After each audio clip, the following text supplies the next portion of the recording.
আল্লাহ সুবহানাহু ওয়া তাআলা বলেন, তোমাদের মধ্যে এমন একটা দল হওয়া উচিত, এমন একটা সংগঠন হওয়া উচিত, এমন একটা গ্রুপ তোমাদের মধ্যে হওয়া উচিত যারা মানুষদেরকে কল্যাণের দিকে আহ্বান করবে। শুধু কল্যাণের দিকে আহ্বান করবে এমনটা নয়, ওয়ায়ামুরুনা বিল মারুফ, সৎ কাজের আদেশ করবে, ওয়ায়ানহাউনা আনিল মুনকার, অসৎ কাজ থেকে বিরত রাখবে। এই সৎ কাজের আদেশ আর অসৎ কাজের নিষেধ করতে হলে রাষ্ট্র ক্ষমতা দরকার আছে না? আমি যে আগে বলেছি যে আদেশ নাই, নিষেধ নাই, এখন আছে নসিহত। নসিহতের কারণে এটা বাস্তবায়ন হচ্ছে না। সত্যিকার অর্থে যদি সৎ কাজের আদেশ এবং অসৎ কাজের নিষেধ প্রকৃত অর্থে দেওয়া যায় তাহলে সমাজে অশান্তি থাকবে না। আমি অনেক সময় বলে থাকি, একটা কাগজ, এই কাগজের উপরে যদি আপনি লেখেন পানি, কাগজটা ভিজবে? বলেন বলেন, ভিজবে? কাগজের উপরে আপনি যদি লেখেন আগুন, কাগজটা পুড়বে? কিন্তু সত্যিকার অর্থে কাগজটা যদি আপনি পানির মধ্যে চুবাইয়া দেন, ভিজবে কিনা? হ্যাঁ, যদি আগুনের মধ্যে লাগায় দেন, পুড়বে কিনা? তো সৎ কাজের আদেশ এবং অসৎ কাজের নিষেধ আমাদের প্রকৃত পক্ষে হচ্ছে না বলে আমাদের সমাজ পরিবর্তন হচ্ছে না, ঠিক কিনা? আপনি মসজিদে বসে, মেম্বারে বসে, খানকায় বসে নামাজের নসিহত করেন, সকাল বিকাল জিকিরের সবক দেন, সকাল বিকাল নফল নামাজের সবক দেন, হালুয়া রুটি হাদিয়া তোহফার অভাব হবে না। মাসে মাসে বড় বড় গরু ছাগল আপনার দরবারে এসে রাইস হয়ে যাবে, ঠিক কিনা? কিন্তু সেই একই দরবারে বসে আপনি যখন বলবেন সুদ চলবে না, ঘুষ চলবে না, আপনি যখন সেই দরবারে বসে যখন বলবেন যে সমাজের মধ্যে দুর্নীতি চলবে না, অবিচার চলবে না, জুলুম চলবে না, তখন আপনার দরবারে সেই গরু মহিষ আর ছাগল আসবে না, তখন মামলা হামলা পাথর আর জুলুম নির্যাতন আপনার দরবারে চলে আসবে। তার মানে আপনি দরবার চালাচ্ছেন, সৎ কাজের আদেশ অসৎ কাজের নিষেধ করতেছেন না। আপনি দরবার চালাচ্ছেন দরবার টিকিয়ে রাখার জন্য, আপনি প্রকৃত পক্ষে সৎ কাজের আদেশ অসৎ কাজের নিষেধ করতেছেন না, ঠিক কিনা? এটাই বাস্তব। আপনি যদি প্রকৃত পক্ষে ইমাম হোসাইনের মতো অটল হয়ে বাতিলের বিপক্ষে দাঁড়াতে পারেন, ইয়াজিদের গোষ্ঠী আপনাকে সালাম দিয়ে কথা বলবে এমনটা নয়।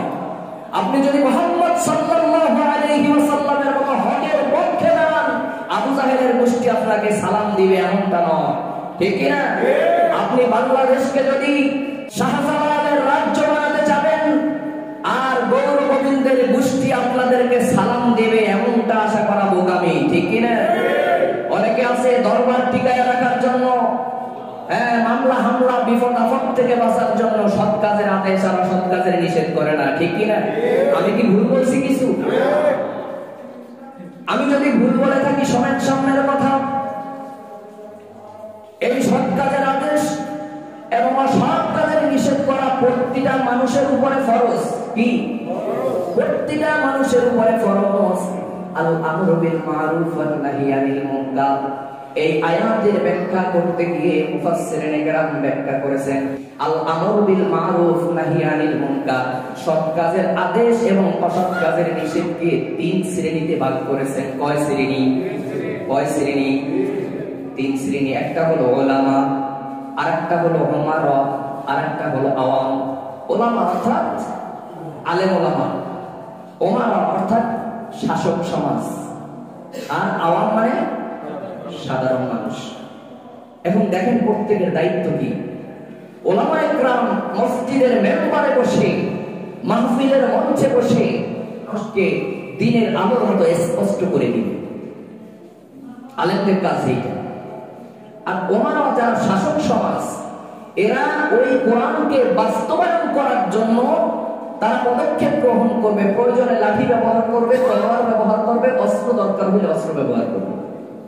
আর সাধারণ মানুষ সত্যের পক্ষে সাক্ষী দিবে। বুঝতে পেরেছেন? তাহলে কেউ দায়িত্ব মুক্ত নয়। আমার দায়িত্ব হচ্ছে আমি সঠিক সঠিকটা আপনাদের কাছে বলবো। আমি যদি না বলি আমাকে জবাবদিহিতা আছে না নাই? শাসক সমাজ যারা সত্য বাস্তবায়ন করার লক্ষ্যে তারা কাজ করবে, সেটা যদি না করে তারা বাতিলের সাথে হাত করে বাতিলের কাছ থেকে টাকা খায়া যদি তাদের মত অনুযায়ী চলে, তাদের জবাবদিহিতা আছে না নাই? আর সাধারণ মানুষ সমর্থন করার সময় যদি জালিমকে সমর্থন করে, তাদের জবাবদিহিতা আছে না নাই? বুঝতে পেরেছেন? এখন আমি আলেম, আমার দায়িত্ব না যে আমি লাঠি নিয়ে পিটাইয়া পিটাইয়া মানুষকে মসজিদে ঢুকাবো, ঠিক কিনা? এটা পিটানোর দরকার হইলে শাসক সমাজ এরা পিটাইব। বুঝতে পেরেছেন? আপনি সাধারণ মানুষ, আপনার এইটা দায়িত্ব না যে আপনি মঞ্চে ওইটা হুঙ্কার দিবেন, তাহলে আলেমদের অসম্মানী হবে। আপনি সঠিক তথ্য, সঠিক ইনফরমেশন আপনি দিতে পারবেন না, ঠিক কিনা? প্রত্যেকের আলাদা আলাদা জায়গা আছে না নাই? অতএব আমার ভাইরা, আল্লাহ সুবহানাহু ওয়া তাআলা বলেন, আল্লাযীনা ইম্মাক্কান্নাহুম ফিল আরদি আকামুস সালাতা ওয়া আতাউজ যাকাতা ওয়া আমারু বিল মা'রুফি ওয়া নাহাউ আনিল মুনকার ওয়া লিল্লাহি আকিবাতুল উমুর।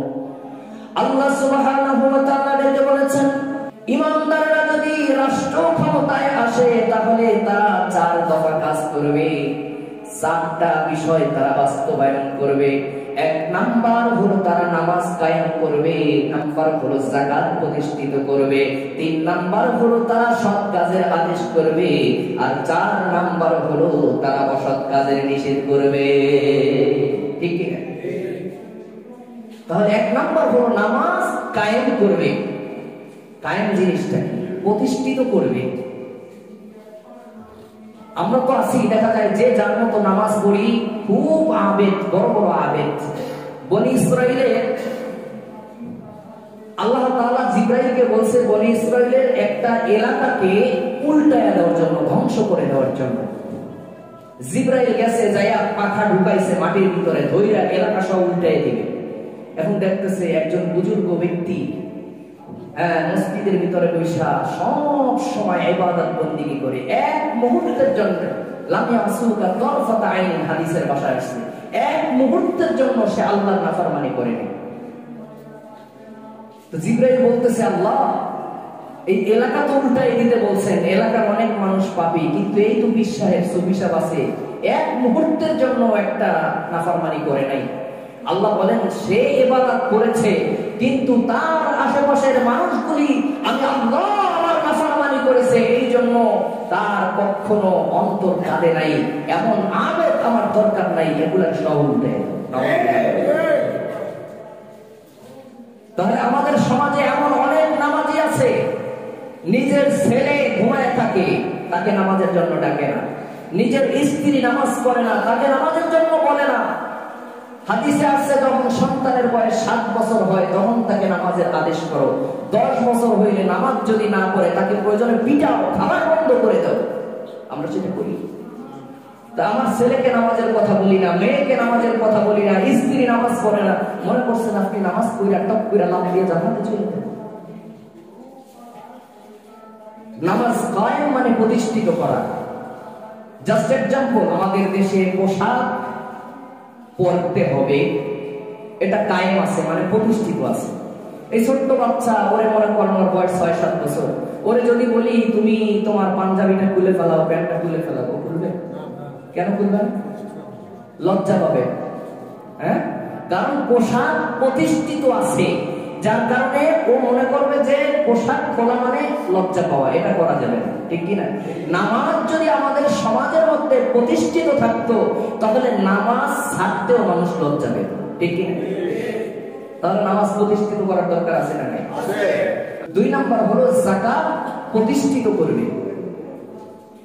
যাকাত প্রতিষ্ঠিত করবে, রাষ্ট্র সরকার যাকাত আদায় করবে বাইতুল মালে, সেখান থেকে রাজ্যের মধ্যে কে কে গরিব আছে, কাকে কতটুকু দেওয়ার দরকার, সেখান থেকে সুষম বন্টন করবে। কি করবে? সবাই বলেন, সুষম বন্টন করবে। যার যতটুকু হাজত প্রয়োজন তাকে ততটুকু দিবে। কিন্তু ইসলাম প্রতিষ্ঠিত নাই বলে আমরা যাকাত দেই, কিন্তু কিরকম দেই? আপনি 1 কোটি টাকার মালিক, আপনার যাকাত আসছে 2.5 লাখ টাকা। হ্যাঁ, আপনি যদি 100 কোটি টাকার মালিক হন, আপনার যাকাত আসছে মনে করেন 2.5 কোটি টাকা। 1000 কোটি টাকার মালিক মানে আপনার যাকাত আছে কত? 250 কোটি। তো বাংলাদেশে 1000 কোটি টাকার মালিক মনে হয় নাই, আছে? তো ওই বেচারা কি 250 কোটি টাকা যাকাত দেয়? দেয়। সে কি করে? দেখা যায় 2-4 লাখ টাকার শাড়ি কাপড় কম দামে কিনে আয়না লাইন ধইরা মাইকিং কইরা দাঁড় করাইয়া দেয়, কিছু যাকাত দিছি।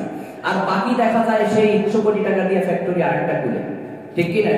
এরপরে কালো টাকা তো আছেই, তার টাকা আছে মনে করেন 1000 কোটি, রাষ্ট্র জানে তার টাকা আছে 2.5 কোটি, 2 কোটি 5 কোটি টাকা।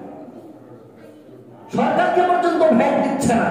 আর রাষ্ট্র ক্ষমতা যদি ইসলাম থাকে, আপনার কত টাকা আছে, আপনার ব্ল্যাক মানি থাকার সুযোগ নাই। সরকারকে ট্যাক্স দিয়ে আপনার প্রতিটি মুদ্রাকে হোয়াইট মানি করতে আপনি বাধ্য, ঠিক কি না? আর বছর শেষে যাকাত আপনার কাছ থেকে চাইয়া চাইয়া নিবে না, যদি দিতে অস্বীকৃতি জানান ব্যাগ দিয়ে তারপর আপনার থেকে আদায় করে নেবে। বুঝতে পেরেছেন?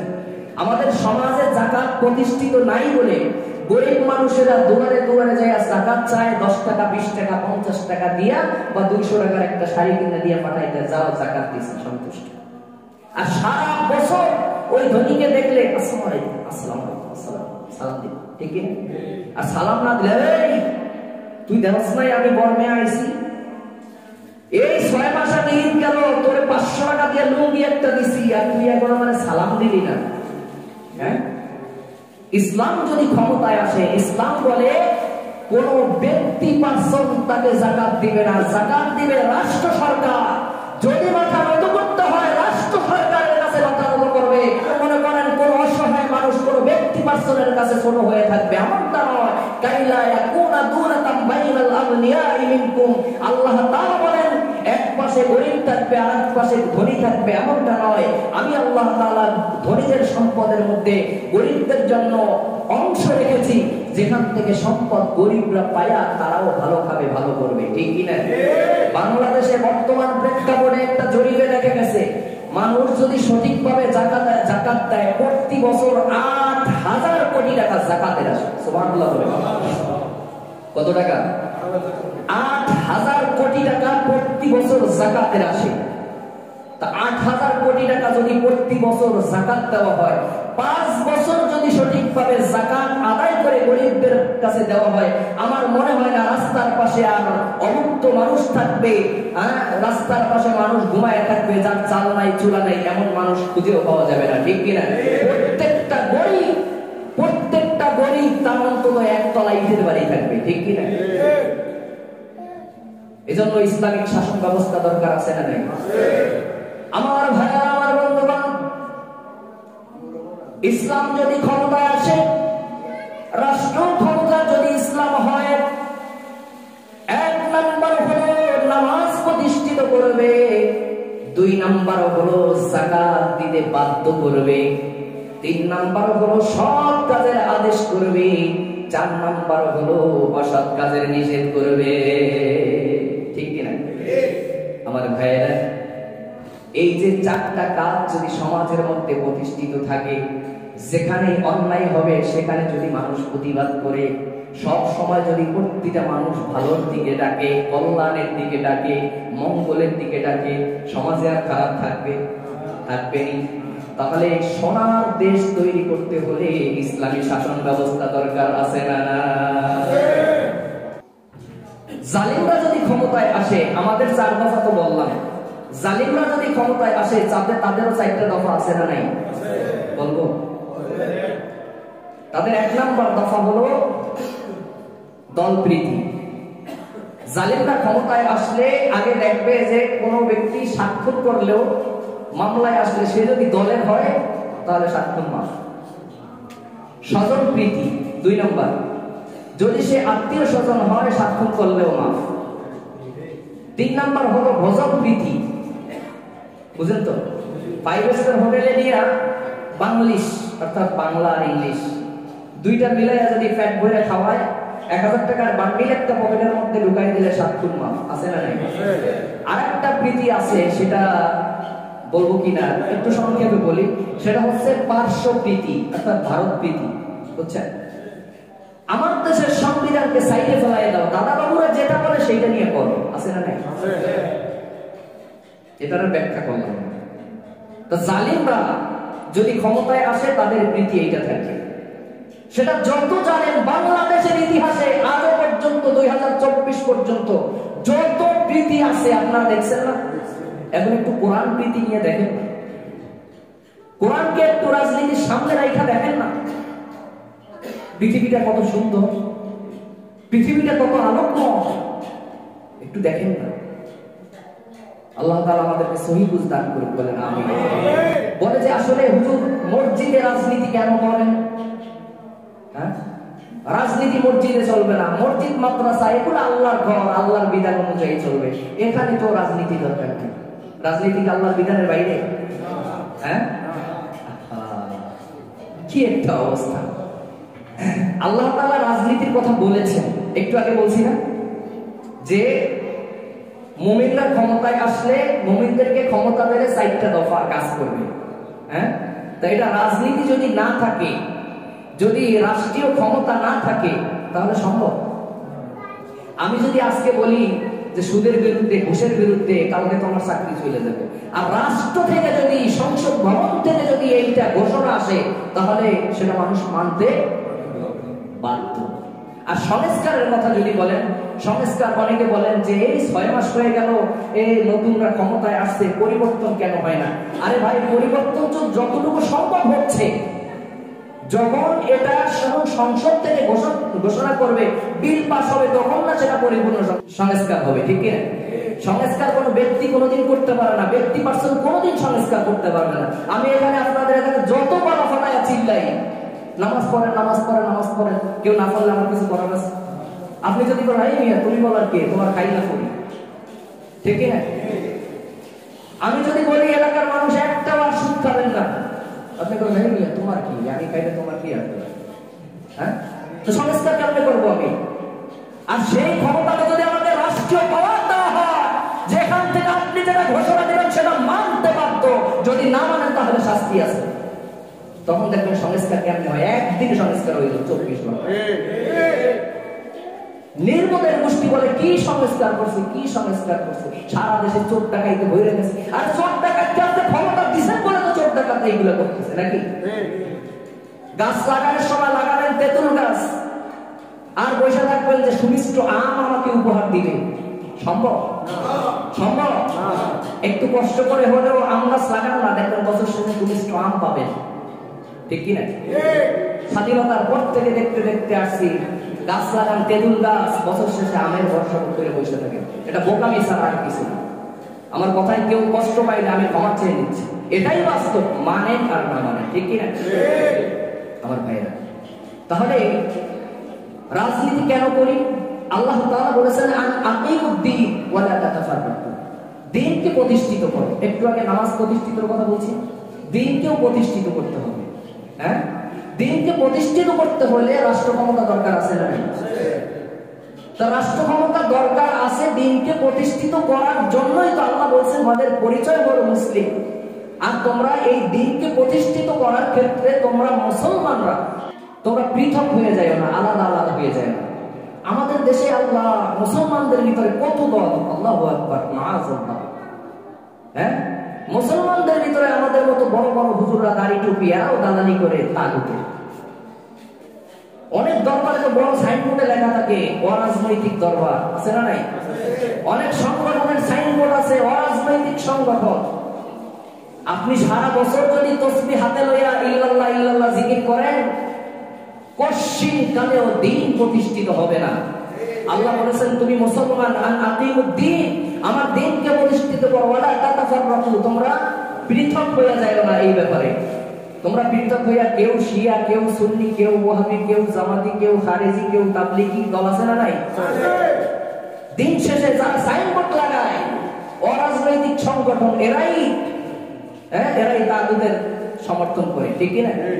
এরা শেষ পর্যন্ত সমর্থন করে অমুক দল ভালো খানকা ধরে রাখার জন্য, বুঝছেন? ইল্লাল্লাহ ইল্লাল্লাহ জিকির কইরা যেরকম ওই বনি ইসরাইলের ব্যক্তি রক্ষা পায় নাই, অতীতের যত তাগুত আসছে এই তাগুতের আমলে যত ইমানদার ছিল কেউ রক্ষা পায় নাই। আপনি যদি অরাজনৈতিক সংগঠন বলে আপনি যত বড় আল্লাহওয়ালা পাদ্রীওয়ালা হন না কেন, রক্ষা পাওয়ার কোনো সুযোগ নাই। আল্লাহর দ্বীনকে কায়েম করবেন না, আল্লাহর দ্বীন কায়েম করার জন্য আপনার কোনো অনুদান অবদান থাকবে না। জান্নাতে যাবেন, জান্নাতের আশা করে বসে আছেন, জান্নাত কি আপনার মামার বাড়ি নাকি? আল্লাহ জান্নাত দিবেন কেন? আল্লাহ কাজ করবেন, আল্লাহকে সন্তুষ্ট করবেন, তারপরে না জান্নাত দিবেন। তসবিহ হাতে লইয়া জিকির করাকে আমি খারাপ বলছি না, আপনার বলিয়েন না আবার যে হুজুর কইলা গেছে তসবিহকে ছোট কইরা কথা বলছে। তসবিহ লইয়া জিকির করা যেমন সুন্নাত, লাউ খাওয়া যেমন সুন্নাত, মিষ্টি খাওয়া যেমন সুন্নাত, লোহার হেলমেট পইরা তলোয়ার হাতে নিয়ে আল্লাহর দ্বীন কায়েমের জন্য যুদ্ধের ময়দানে যাওয়া এটাও সুন্নাত, ঠিক আছে? মনে করছেন আমি অরাজনৈতিক বইলা পার পাইয়া যাবো, জান্নাত কি আপনার মামার বাড়ি মনে করিয়া? আমি ছোট মানুষ, অনেক জ্ঞান জ্ঞান নাই, যতটুকু আছে ততটুকু দিয়া বলবো। রাজনীতি নাই হচ্ছে পশু পাখি, ঠিক না? রাজনীতি নাই ফেরেশতা, কিন্তু মানুষকে আল্লাহ তাআলা আশরাফুল মাখলুকাত বানিয়েছেন, আল্লাহর গোলাম বানিয়েছেন। গোলামের কাজ হলো মালিকের অনুসরণ অনুকরণ করা, ঠিক কিনা? মালিক বলেছে আমার দ্বীনকে প্রতিষ্ঠিত করো, আর আপনি দ্বীন প্রতিষ্ঠার ক্ষেত্রে আপনার কোনো অবদান নাই, আপনি মামার বাড়ি জান্নাত লয়ে বয়ে দিয়েছে, আপনি যাই কিছু বললাম। তাহলে রাজনীতির কথা কেন আমরা বলি? কোরআন পড়েছি, হাদিস পড়েছি, এখানে দেখছি যে ব্যক্তি নীতি, পরিবার নীতি, সমাজ নীতি যেমন কোরআনে আছে, রাজনীতিও কোরআনে আছে। রাজনীতির কথা সামনে আসে, এই জন্য রাজনীতির কথা বলি, ঠিক কি না? আল্লাহর নবী সাল্লাল্লাহু আলাইহি ওয়াসাল্লাম বলেছেন, আস-সাকিতু আনিল হাক্কি ফাহুয়া শাইতানুন আখরাস। যে ব্যক্তি সত্য জানলো, সত্য জানার পরেও যে সত্য কথা বলা থেকে বিরত থাকলো, বোবা শয়তান। কি? সত্য জানলো, সত্য জানার পরেও যে সত্য বললো না, সে হচ্ছে বোবা শয়তান। রাষ্ট্রপ্রধান ছিলেন, তো সেটা রাজনীতি বলছি, তো সেটা আর কি? আল্লাহ রাসূল 10 বছর রাষ্ট্রপ্রধান ছিল। শুধু আল্লাহ রাসূলের কথা নয়, অতীতে সমস্ত আম্বিয়া আলাইহিস সালাম রাজনীতি করেছেন। হাদিসের মধ্যে আছে, তিরমিজি হাদিস, কানাত বানু ইসরাঈল তাসুসুহুমুল আম্বিয়া কুল্লামা হালাকা নাবিয়্যুন খালাফাহু নাবিয়্যুন আখার। নবী সাল্লাল্লাহু আলাইহি ওয়াসাল্লাম ইরশাদ করেছেন, সহিহ তিরমিজির হাদিস, যে বনি ইসরাইলের সমস্ত নবী রাসূলরা রাজনীতির লিডার ছিলেন। কি ছিলেন? রাষ্ট্রপ্রধান ছিলেন। কুল্লামা হালাকা নাবিয়্যুন খালাফাহু নাবিয়্যুন আখার। যখন কোনো একজন নবী দুনিয়া থেকে বিদায় নিয়েছে অথবা তাকে শহীদ করা হয়েছে, সাথে সাথে আল্লাহ তাআলা স্থলাভিষিক্ত একজন নবী বানিয়েছেন, একজন রাসূল বানিয়েছেন। সুবহানাল্লাহ বলেন। আদম আলাইহিস সালাম, মুসা আলাইহিস সালাম, ঈসা আলাইহিস সালাম সবাই রাজনীতি করেছেন।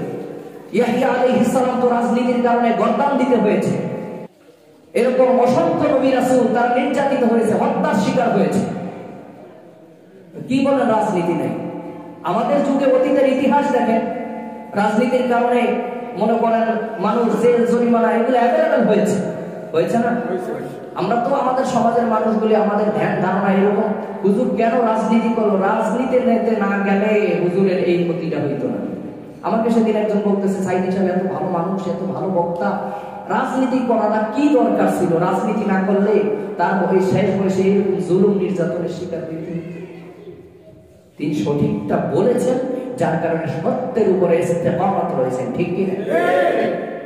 তাকে অনেক লোক দেখানো হয়েছে, তুমি রাজনীতি ছাইরা দাও, তোমাকে যত বড় পদ লাগে, টাকা পয়সা গাড়ি বাড়ি সব কিছু দিত। আল্লাহ রাসূল সাল্লাল্লাহু আলাইহি ওয়াসাল্লাম যখন দ্বীনের দাওয়াত দিতে শুরু করলেন, মক্কার আবু লাহাব, উতবা, সাইবা, আবু জাহেল সহ তাকে লোক দেখাইছে, তুমি কি চাও? সুন্দরী নারী চাও, দিব। সম্ভ্রান্ত পরিবারের নারী বিয়ে করতে চাও, দিব। টাকা লাগে, পয়সা লাগে, গাড়ি লাগে, বাড়ি লাগে, সব দিব। কি চাও? শুধু তুমি এই রাজনীতি ছাইরা দাও, দ্বীন কায়েমের আন্দোলন ছাইরা দাও। নবীজি বলেন, ওয়াল্লাহি ওয়াল্লাহি, আল্লাহর কসম, আমার ডান হাতে যদি সূর্য এনে দেওয়া হয়, বাম হাতে যদি চন্দ্র এনে দেওয়া হয়, তারপর আল্লাহর দ্বীন থেকে এক চুল পরিমাণ আমি নড়ে যাব না। এই হাদিসগুলি যারা পড়েছে এরা মুখ বুঝে থাকতে পারে না। যত জুলুম নির্যাতন বাধা আসুক না কেন এখান থেকে নড়ে যেতে পারে না, ঠিক কিনা?